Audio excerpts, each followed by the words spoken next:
ಉದ್ಯೋಗ ಮೇಳ ಅಂದ ತಕ್ಷಣ ಎಲ್ಲರೂ ಏನು ಹೇಳ್ತಾರೆ, ಇವತ್ತು ನನಗೆ ಉದ್ಯೋಗ ಸಿಗಬಹುದು ಅನ್ನೋ ಆಸೆಯಿಂದ ಇಲ್ಲಿಗೆ ಬರ್ತಾರೆ. ಖಂಡಿತ ನೇರ ಲಾಭ ಅದು, ಉದ್ಯೋಗದ ಅವಕಾಶ ಇರುತ್ತೆ. ಇಲ್ಲಿಗೆ ಬಂದಂಥವ್ರಿಗೆ ಬಂದಿರುವಂಥ ಕಂಪನಿಗಳಲ್ಲಿ ಯಾವುದಾದ್ರು ಒಂದು ಉದ್ಯೋಗ ಸಿಗುವಂಥ ಸಾಧ್ಯತೆ ಇರುತ್ತೆ. ಅದನ್ನು ಬಿಟ್ಟು ಯೋಚನೆ ಮಾಡಬೇಕು ನಾವು, ಏನೇನು ಲಾಭ ಇದೆ ಉದ್ಯೋಗ ಮೇಳದಿಂದ ಅಂತ. ಏನಿರುತ್ತೆ, ಎಂಥ ಉದ್ಯೋಗಗಳು ಮಾರುಕಟ್ಟೆಯಲ್ಲಿದೆ ಅನ್ನೋದು ನಮಗೆ ಗೊತ್ತಾಗ್ತೈತೆ.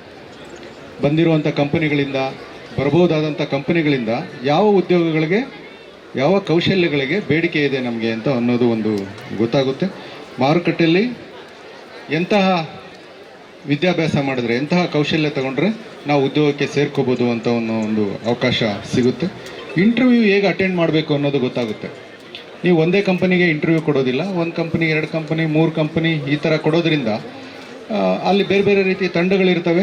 ಹೇಗೆ ಇಂಟರ್ವ್ಯೂ ಕೊಡಬೇಕು ಅನ್ನೋದು ಗೊತ್ತಾಗುತ್ತೆ. ಒಟ್ಟಾರೆಯಾಗಿ ಒಂದು ಉದ್ಯೋಗದ ವಲಯದಲ್ಲಿ ಏನು ನಡೀತಾ ಇದೆ ಬೆಳವಣಿಗೆ ಅನ್ನೋದು ಉದ್ಯೋಗ ಆಕಾಂಕ್ಷಿಗಳಿಗೆ ಖಂಡಿತ ಗೊತ್ತಾಗುತ್ತೆ ಅಂತ ಈ ಸಂದರ್ಭದಲ್ಲಿ ನಾನು ಹೇಳೋದಕ್ಕೆ ಇಚ್ಛೆಪಡ್ತೀನಿ. ನೇರವಾಗಿ ಉದ್ಯೋಗ ಸಿಗೋದ್ರ ಜೊತೆಗೆ ಅದ್ರ ಬಗ್ಗೆ ಒಂದು ಅರಿವು ಮೂಡಿಸುವಂಥ ಒಂದು ಕಾರ್ಯಕ್ರಮ, ವೃತ್ತಿ ಮಾರ್ಗದರ್ಶನ ಏನಿದೆ ಅದು ಕೂಡ ಉಪಯೋಗ ಆಗುತ್ತೆ. ಮತ್ತೆ ಕೀರ್ತನ್ ಅವರು ಹೇಳ್ತಾ ಇದ್ರು, ಇನ್ನು ವೃತ್ತಿ ಮಾರ್ಗದರ್ಶನಕ್ಕೆ ಬಂದರೆ ನಮಗೆ ಗೊತ್ತಿರೋದು ಕೆಲವೇ ಉದ್ಯೋಗ. ಇಂಥ ಕಂಪನಿಗಳಿಗೆ ಯಾಕೆ ಉದ್ಯೋಗಕ್ಕೆ ಹೋಗಬೇಕು, ಯಾಕೆ ಸರ್ಕಾರಿ ನೌಕರಿನೇ ಬಗ್ಗೆನೇ ಯೋಚನೆ ಮಾಡಬೇಕು ಅಂತ. ಸಾಕಷ್ಟು ವಲಯಗಳಲ್ಲಿ ಇವತ್ತು ಉದ್ಯೋಗಾವಕಾಶಗಳು ಹೆಚ್ಚಾಗಿದೆ.